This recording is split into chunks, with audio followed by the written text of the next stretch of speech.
for learning before you grow old, for learning is better than silver and gold. Silver and gold will vanish away, but a good education will never decay. That's the childhood gem we were taught, and as adults we are reaping the benefits of those hours we spent studying and giving our best effort in school. Hello, I'm Adrian Atkinson, and education is our focus on this edition of Jamaica Magazine. The country's Chief Education Officer, Dr. Grace McLean, is back on Issues and Answers with a promised update on new guidelines for school-based assessments, SBAs for CSEC, and other developments in the ministry. We'll also put the spotlight on one career in education. So stay with us for another informative edition of Jamaica Magazine.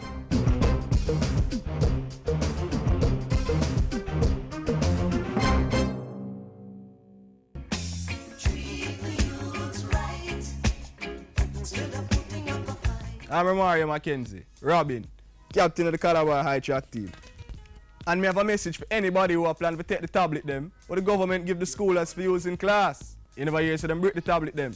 That mean anywhere the tablets there, the government can shut them down. Plus GPS tracker installing of them. And even if you find a way and you go around all of that, the minute you go up on the internet, them are going to know. So here what you do. Just leave the youth them with the tablet. Give them a chance to further them education. Makes sense. Done.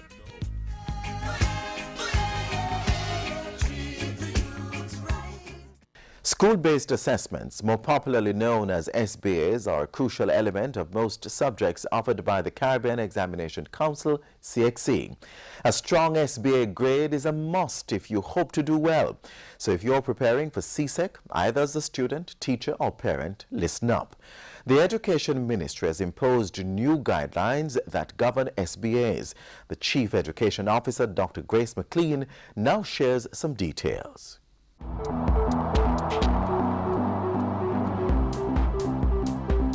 Thanks for joining us for Issues and Answers. We continue on the theme of education. So many important things are happening in this field. And the Chief Education Officer, Dr. Grace McLean, is back with us. We'll talk about new guidelines for the SBAs, as well as some initiatives being made starting this month, being accelerated from this month, to ensure that our students who are not doing well in particular areas are brought up to speed. We thank you for your company. Dr. McLean, good to have you back again. Always so interesting to talk with you. The SBAs, what are the changes being made, and what's the background to the changes in the school-based assessment? Well, let me say first and foremost that the school-based assessment is managed through the Caribbean Examination Council, which is a part of the requirement for the students to do their CSEC and CAPE examinations on a yearly basis. CXC has a very robust system, but CXC is the examination body, and so when the students have submitted their documentation and the audits are done, we must ensure that we are not found wanting in any way by CXC, because if we are in breach of any of their procedures and their policies, then it is automatic cancellation of the students' results. Well, they will exercise discretion based on the reports that schools or students may submit, but in many cases, breaches including plagiarism and so on. There really can be no discretion, you know, in academic circles. And so we had some issues last year with SBAs, with a few schools. And arising from that, the Ministry of Education, in collaboration with the Overseas Examinations Commission and the National Education Inspectorate, came together to develop a system to quality assure school-based assessment in preparation for the students to sit. And so we first and foremost did a survey, and we found that there were several breaches, high percentages of breaches in schools where SBAs were being submitted and not reviewed at all, or SBAs are submitted at the end of the syllabus period, and in cases where the SBAs are not reviewed by the teacher, or also cases where the SBAs are actually done by the teachers themselves. So out of this, we were able to use this information to develop a structure that will focus on 6 main areas, including teacher preparation, communication, accountability, monitoring, and the actual overall preparation of the students for SBA. And so we use those as the 6 pillars. And we have developed this system where we have also now trained auditors, quality assurance officers, who will go into the institutions just ahead, about 2 months before the completion of that cycle for CXC, just to check to see if the procedures were followed, if there was an ongoing process in terms of the students doing their SBAs, and in terms of the support that the teachers have provided. Very important, sir, as it relates to SBAs, is that SBAs are expected to be developmental. They are aligned to the syllabus, and it is really to assist the students in developing those fundamental concepts for them to do well in the examination itself. So it's not about a parent sitting down on the computer and doing up this research that is so attractive that it is beyond the teacher understanding, or it's not about going to halfway tree to buy an SBA for submission. Now, in cases like this, the schools, if they have a system in place, they would know automatically that there is a breach on the part of the students, and that has to be corrected. The system will pick that up? The system will pick that up, and the system will ensure that it is corrected, and if there are sanctions that need to be applied, then the board has to come in place to take those sanctions. But how would the system know whether I, as a parent, did the work, except when it is so obvious that it's... Because apart from the procedures, there is a monitoring tool that each teacher is expected to have with the information for each student in the subject area based on the requirements of the SBA. And so it's very easy for the auditors to look at this and to cross-check what the students have done, and to be able to see those triggers that would indicate that it is not the student's work, or it was not done based on the procedures. Now, I want to take a break at this point, Dr. McLean, because when I come up, we need to explore why it is not in the interest of the parents to help, and that they are not in fact helping their children when they do the SBAs for them. We're giving you some critical information that you need to help your children do well and to advance the family. We take a break, but we'll be right back.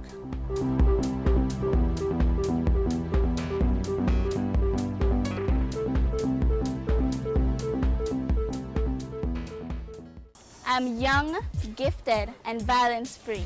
I will stand up for peace. No matter what you say, you can't take that away. I'm young, gifted, and violence-free. I choose to live. I choose to be me.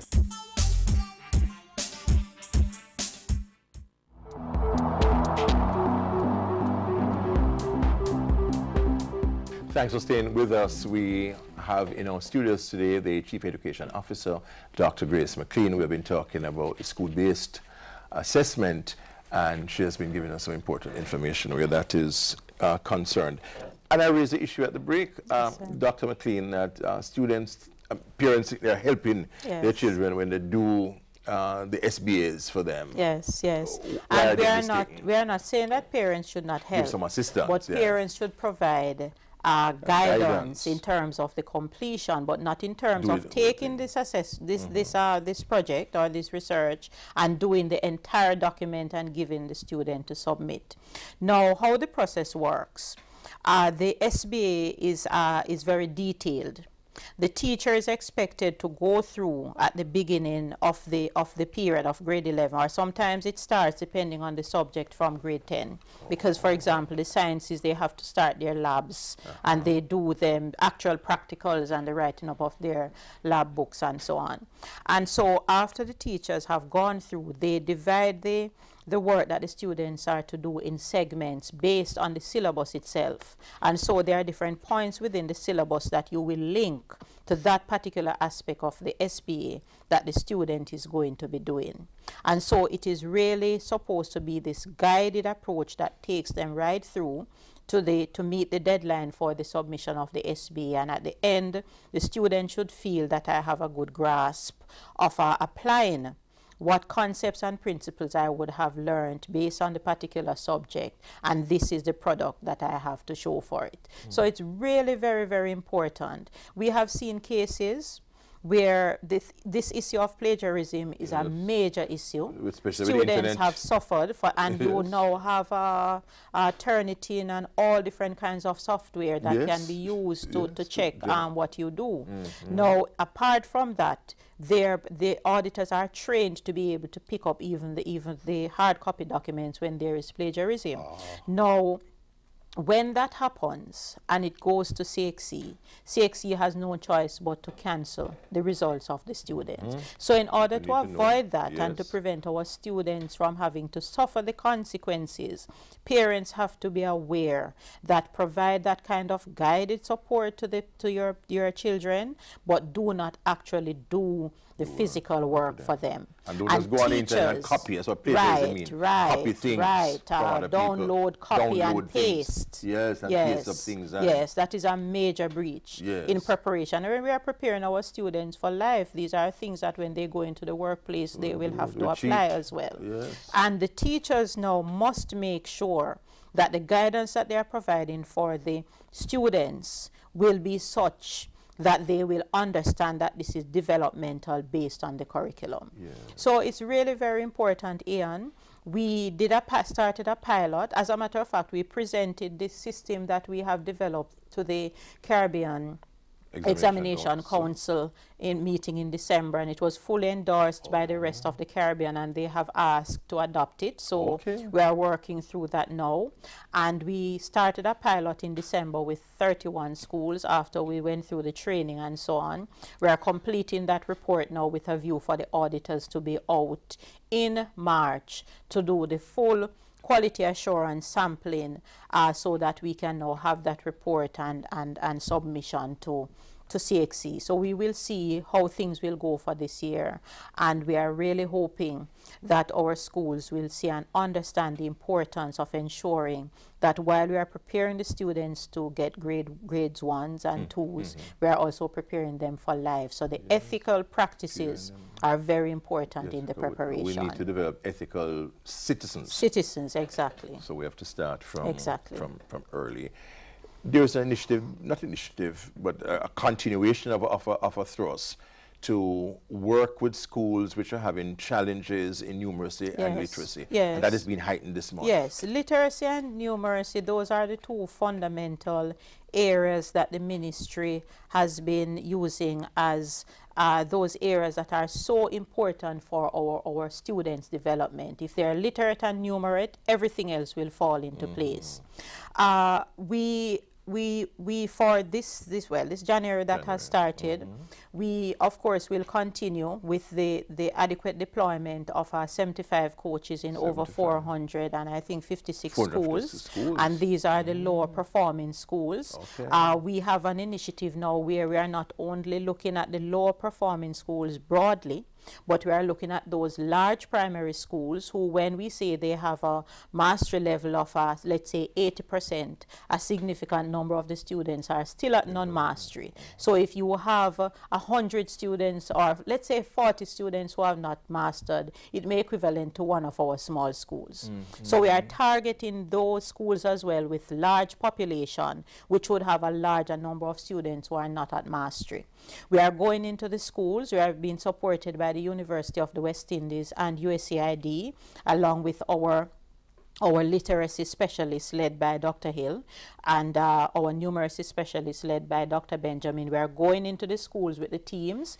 We are not only going in with the results, the data, which shows the strands, the areas that the students are weak in. For example, expression is an area in a literacy that they are weak in. So we have that data, but we are also looking at the pattern of performance of the students. We are looking at their attendance. We are looking at their nutrition. We are looking at other issues that really parents are expected to deal with, to see how we can work through the National Parenting Support Commission to address some of these issues. Because we have found that teachers are trying, The students are there making themselves available, but they are not prepared for learning because they are coming to school hungry. Yes. They are coming to school irregular. They are coming to school 2 days per week, or they are absent. They are here this week and not there next week. So we are looking at those issues to see how we can try to address some of those issues with other support within the country, right, so that the students can at least be in a position where they can access or they can actually learn what is being taught. Thanks very much, as usual, Chief Education Officer Dr. Grace McLean, speaking to us about developments in the education sector. Thank you for your company. Next week I'll be back. Until then, Ian Boyne wishing you a pleasant day.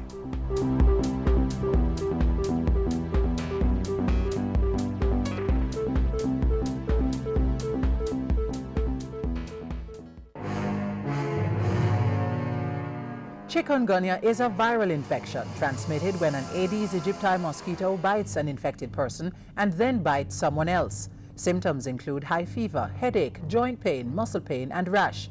If you suspect that you've been infected, take paracetamol, such as Panadol, Cetamol, and Tylenol. Infants, children under 5 years old, pregnant women, the elderly, persons with sickle cell, and chronic illnesses such as diabetes and cardiovascular disease are at risk for more severe symptoms and must see a doctor for proper evaluation and monitoring. Fortunately, most cases of CHIKV are mild, but if your symptoms worsen, you need to see a doctor. For more info, call 1-888-1-LOVE from 8:30 a.m. to 4:30 p.m. That number again, 1-888-663-5683.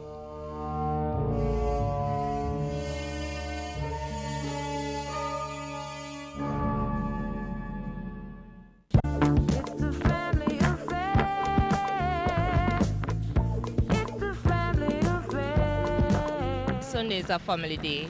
We like cook together, talk, share ideas, and help each other. We reason about things. I spend quality time with my family every day. It is very important because at the end of the day, you have children around you and you have to show them that, okay, this is the foundation, this is the way it's supposed to be. They keep the family together and in line, you know, and especially with the boys. Jamaica continues to move toward the goal of 100% literacy. Projects within the Education Ministry have been very successful, thanks in large part to the efforts of teachers and literacy specialists. Today we spotlight that career path and show you the reasons it's a viable option in the field of education. They say reading maketh a full man. Well, if you're an avid reader and find joy in helping others learn, this month's program is for you. Hello, I'm Kerry, and today we're in class because our career discussion is singularly focused on a profession linked to spaces like this one. Later, we tap into some important information for young people, and then one sure way of getting your foot in the door. Please stick around.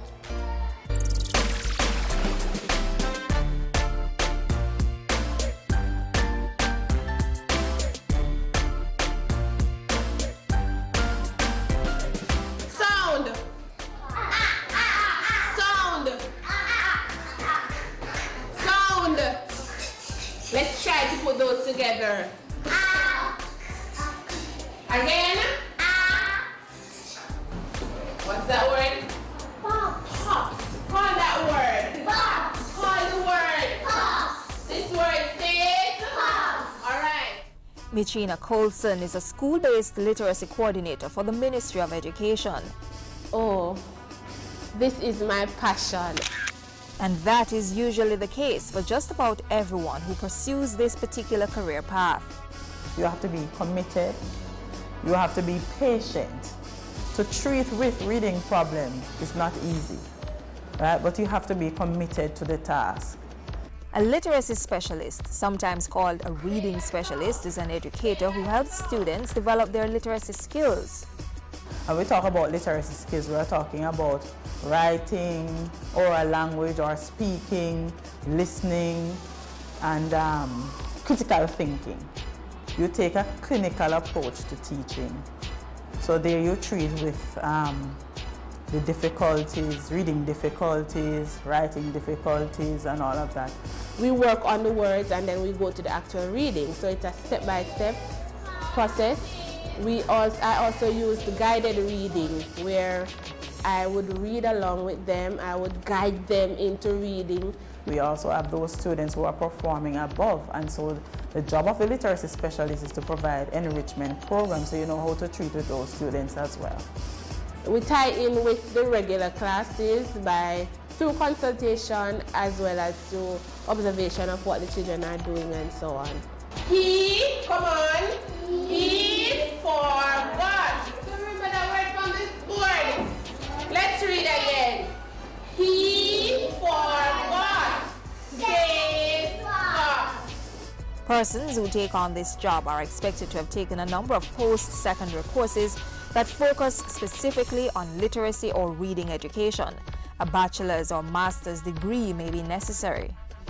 You have different tertiary institutions that you can go. I know the Jamaica University, they have a lot of reading programs, they offer a lot of reading programs, and also degree in literacy in reading. And the University of the West Indies, they also have a bachelor's course in literacy studies and a master's course as well, and you can do that face-to-face or online. And I think Monique Teachers College, they have a literacy program there as well.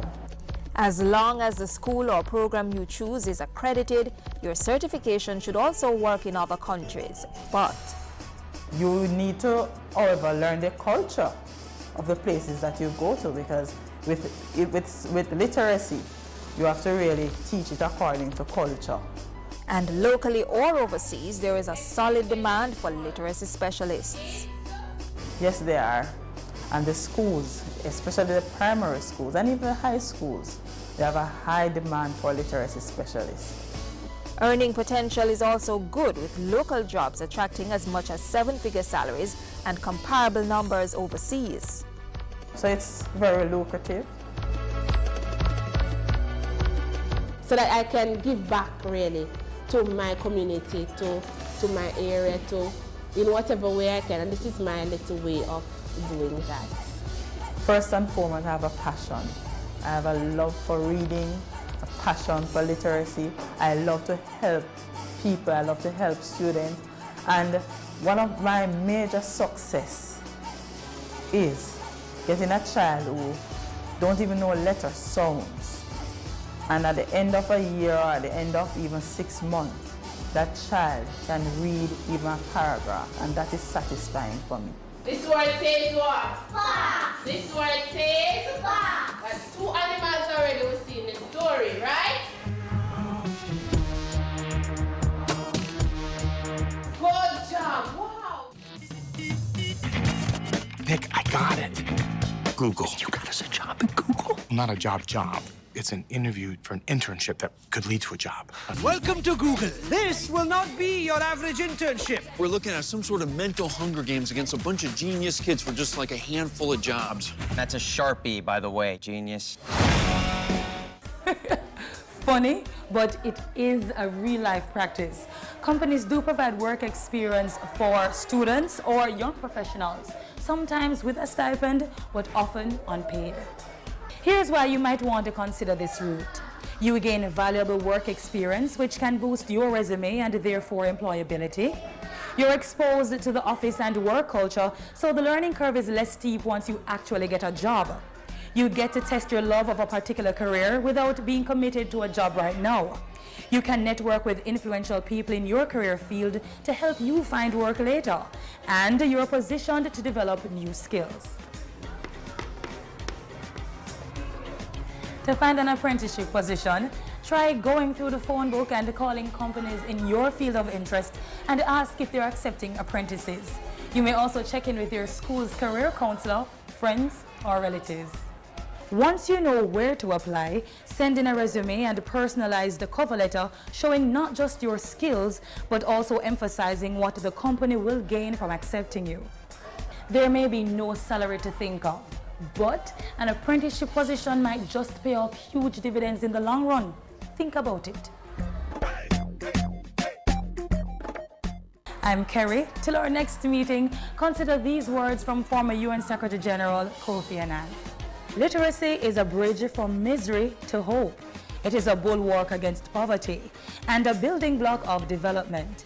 Literacy is the road to human progress and the means through which every man, woman, and a child can realize his or her full potential.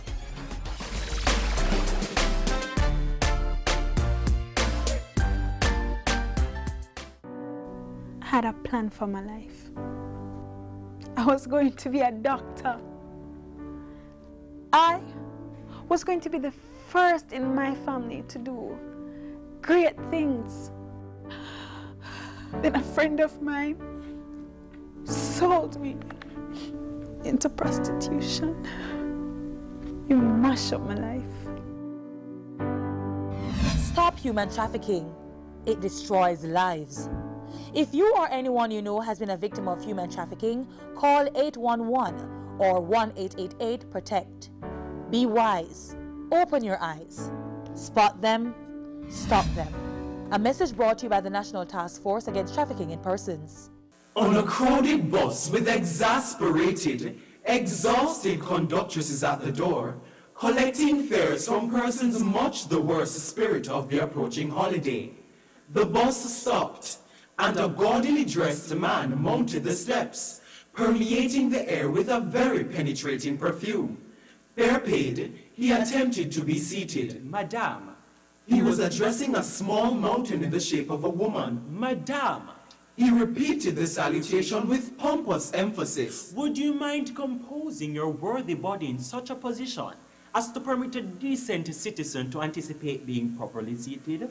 No reply, no movement. Madame, he continued, would you mind moving your unwieldy hulk 10 degrees south so that I may transpose myself into the vacancy resulting from your vacation? The woman was unmoved, remaining deaf and silent to his educated speech.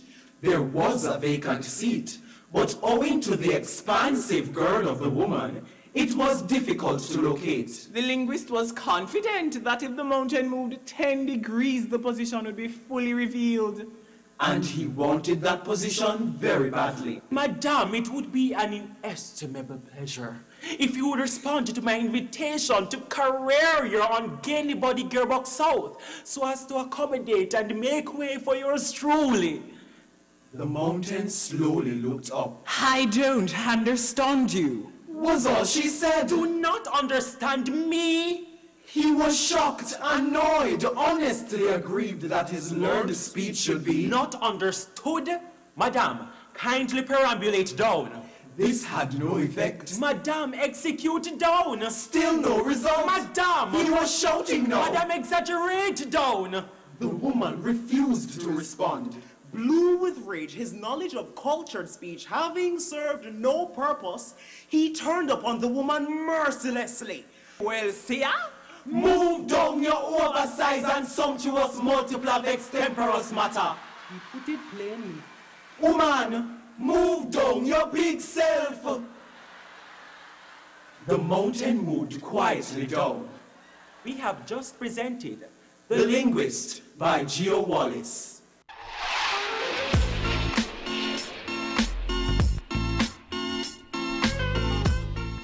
We close today with this profound quote.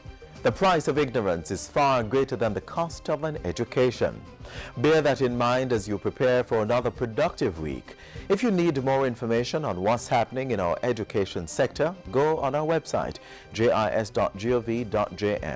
You may also stay in the know by following us on social media, Twitter and Facebook.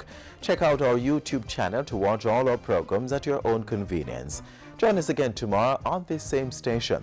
Until then, I'm Adrian Atkinson. Have yourselves a wonderful Sunday.